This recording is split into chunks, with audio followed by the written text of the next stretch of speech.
All right, how's it going, everybody? For today's instructional video on smartphones for the beginners, because we still get a lot of people that come into the store and ask pretty simple questions. So we're going to try to go through a couple of these things on an iPhone this time. So if this is your first time on a new iPhone, if this is your first time on a smartphone, because they do all work pretty similar. If this is your first time on anything, this is the video for you, because it's going to be able to help you out engaging how to do a couple of the more basic tasks. For this example, we're going to use the iPhone 7. iPhone is a fantastic brand. I'm sure most of you already know. iPhone and Android compete heavily for top brand or for top operating system. In terms of top brands, Apple and Samsung usually go head to head worldwide, and then LG and other brands after that, like Huawei or Sony. So there are other brands also, but usually it's Samsung and iPhone that go head to head. So we'll go through a couple of videos and see and get this going. First off, this is going to be your lock screen. Your lock screen won't let anything happen to the phone because it is locked, so you don't have to worry about butt dial. I'm sorry, that's your hibernating screen. This next screen that you see here is going to be your lock screen. Same thing with here. It's not going to let you do any kind of accidental dials. Very convenient, so you don't actually butt dial anybody or send any texts or pictures to people who you're not supposed to send them to or you don't want to send them to. So you get to your main screen. On your main screen is going to be the applications. Now in Android, you can customize the applications however you want, but in Apple, the one thing you can do is you can go ahead and you can move the app to a different spot, but they're all going to re-coordinate into the same area. What makes it a little convenient. People normally like it this way, and then they're able to just go through things. One quick thing I do want to show you guys though about that is how to delete an app. When you're touching an app, you're going to open the app up, obviously, but to delete an app, you're going to hover. It's going to barely be a touch on top of the app, and then you're going to see a bunch of these little X's here. So if you look at the little X's that you're going to see here, now you're ready to delete applications. Most of the apps that iPhone has installed, it's not going to let you delete them. It's kind of bloatware. It's their version of bloatware for the products that they advertise. But the apps that you might install, say you put Facebook in here or you put anything like that, you will be able to delete a little bit better. Making a phone call is pretty simple. So to make a phone call, you press on the phone button. So to make a phone call, you press on the phone button, and then in the keypad, you would go ahead and you would dial the number that you're going to dial, hit call. You know, contacts is going to have your contacts, recent is going to have your recent calls, favorites are going to have people who you call normally the most. Depending on your carrier, voicemail is going to be here. Now I say depending on your carrier,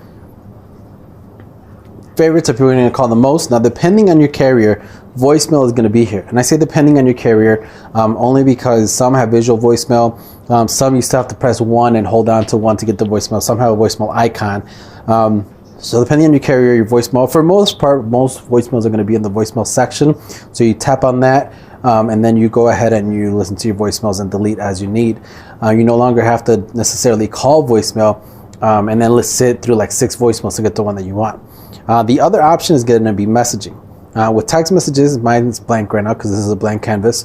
But with text messages, to create a new one, you tap on this button right here. You put the name, then down here, you put the text message. Once you're done with the text message, you can either add a picture or take a picture that you already have or put an attachment into the picture. And then once you get done, you hit send. This is going to tell me it failed because I didn't send to anybody. But that is how you send a text message. So phone calls is on the phone call icon, for messages on the message icon, and so forth. This is going to be iTunes. In case you have any Apple Music, you're going to be able to go into your Apple library, your music library, and then you're going to be able to see it that way.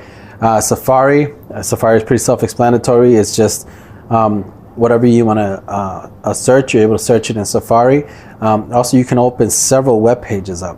So when you get to here, let's start from the beginning. Right from the web page, that you're at, you can open a different web page. You hit this little button right here. So bottom right corner, this is going to be pages. That's why it looks like 2 squares, one behind the other. That's going to be pages. So you press this one pops on, then you add another one. When you add the other one, so let's say the first one you're going to have Facebook, the second one you're going to have yahoo.com, the third one you're going to have Bing. They're all going to pop in here. Keep in mind, whenever you add a page, by going to another page, the other pages didn't vanish. The other pages are actually still in there. You have to press this and then hit this little X button. Once you hit the little X button, all of the other pages are going to be gone, and then you'll be all good to go. So those are simple little techniques for doing call, doing text messages, doing the internet. Once you download applications, your applications are all going to go in here, and then you have a little bit more say what pages get what, and then you'll be able to go that way. Now, one thing iPhones do need is an iCloud. I don't have internet here, but what you would do is you would hit sign in, put in an Apple ID in there. If you don't have one, which if you're watching this video, you probably don't have one. Once you tap it in, your iCloud in there, it's going to say to create a new one if you don't have one. You just hit create, follow the prompts. Very easy. One other little piece of advice from people who do create new ones at my store. It's going to ask you to set up an email. It's going to ask you to set up your birthday. It's going to ask security questions. Please make sure you remember the answers to everything you put down, because people constantly forget what it is that they're adding in there, and it gets a little frustrating. So find some place that you can go ahead and put in your Apple ID and have that saved. So this is what the page will look like once you get ready to put in the Apple ID. Go ahead, if you don't have one, don't have an Apple ID or forgot it, create an Apple ID.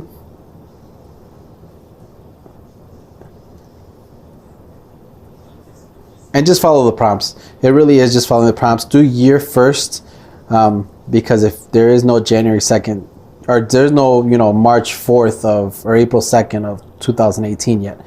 So do year first. Once you picked out the year, hit next, put in your name. After that, put in the passcode, get everything going, and your Apple ID should work flawless. Everything's going to run off your Apple ID. So when you do set up an Apple ID, once it's set up, make sure that everything backs up, including contacts, pictures, your photo gallery, your calendar. That way, whenever you upgrade to the next device, this device is already going to be taken care of, and it'll just transfer all the information on an iCloud restore onto the next device. So there's 2 ways to do this. Well, actually, there's 3 ways, but the 2 easiest ways for you to transfer your information from one iPhone to the other, all of it all together, so that one iPhone looks identical to the other iPhone, is going to be through iTunes. So with iTunes, you go to iTunes.com, just download iTunes, plug this in. Once you plug this in, you're going to hit backup with the options that it gives you, and then it keeps a backup of your phone. Then when you get a new phone, you just plug it in and you hit restore, and you're done. The other option is through iCloud. So with iCloud, once you put in your Apple ID, you're going to be able to, once you put in your Apple ID, you're going to be able to save everything on this phone, transfer it over to the next phone. Just keep a lookout on that backup. Make sure that every once in a while it is backing up. We have people who think that they're backing up and it hasn't backed up for like 8 or 9 months. So I always recommend just check like every 4 or 5 months, or right before an upgrade, just to make sure that everything is backed up. The third way to do it is your carrier. If you go to the store, most places have an option for transferring information from one iPhone to the other. However, that is not a guarantee. So don't rely too heavily on that. Some places might have their Wi-Fi down. So some carriers use MCE. Other carriers use different versions of data transfer. So you just want to keep in mind, it'll be much faster, much smoother for you if you do the backup on your iCloud or on your iTunes. That way when you come in, if you have to turn in the device, all you have to do is reset it right there, upload the new phone, and then you're all good to go. So this has been a quick tutorial on iPhone, just to get you guys going.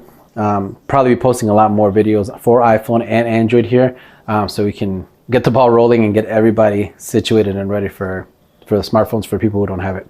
So if you like what you saw, hit subscribe. There's gonna be a lot more tutorial videos in the future, as there have already been. And I'll see you guys later.